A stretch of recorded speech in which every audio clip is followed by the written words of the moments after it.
గోపన్న ఇంటి భూతం. రాయలసీమలోని ఓ చిన్న గ్రామంలో గోపన్న అనే రైతు ఉండేవాడు. అతను తన భార్య, పిల్లలతో కలిసి ఓ పాత ఇంట్లో నివసించేవాడు. ఆ ఇల్లు పెద్దది, కానీ చాలా పాతదైపోయింది. గ్రామంలో అందరూ ఆ ఇంటి గురించి మాట్లాడుకునేవారు. రాత్రిళ్ళు అచ్చట ఎవరో నడుస్తూ ఉంటారు, దీపాలు వాటికంతటవే వెలుగుతాయి మరియు ఆరిపోతాయి అని భయపడి ఎవరూ రాత్రి అక్కడికి వెళ్లేవారు కాదు. గోపన్న మాత్రం ఆ మాటలు పట్టించుకోలేదు.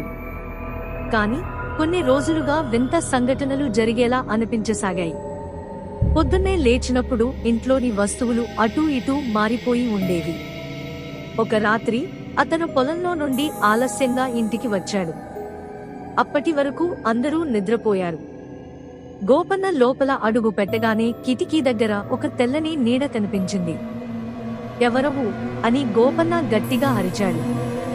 ఆ నీడ కాస్త సున్నితంగా ఒక ఆకారాన్ని పొందింది. అది ఓ పాత కోటువాసి ఆత్మ. నేను ఇక్కడి నిజమైన యజమాని.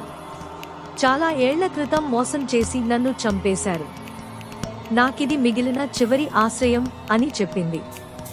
గోపన్న భయపడకుండా ఆత్మను ప్రశాంతంగా అడిగాడు, నీకు శాంతి ఎలా కలుగుతుంది? ఆత్మ చెప్పింది, నా మృతదేహం గుట్టకు అంచున పాతిపెట్టారు. దాన్ని బయటకు తీసి గంగలో కలిపితే నేను విముక్తి పొందగలను.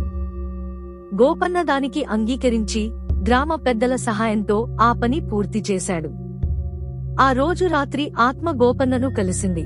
నీ సహాయానికి కృతజ్ఞతలు. ఇక మీదట ఈ ఇంటిలో ఎటువంటి భయం ఉండదు అని చెప్పి అదృశ్యమైంది.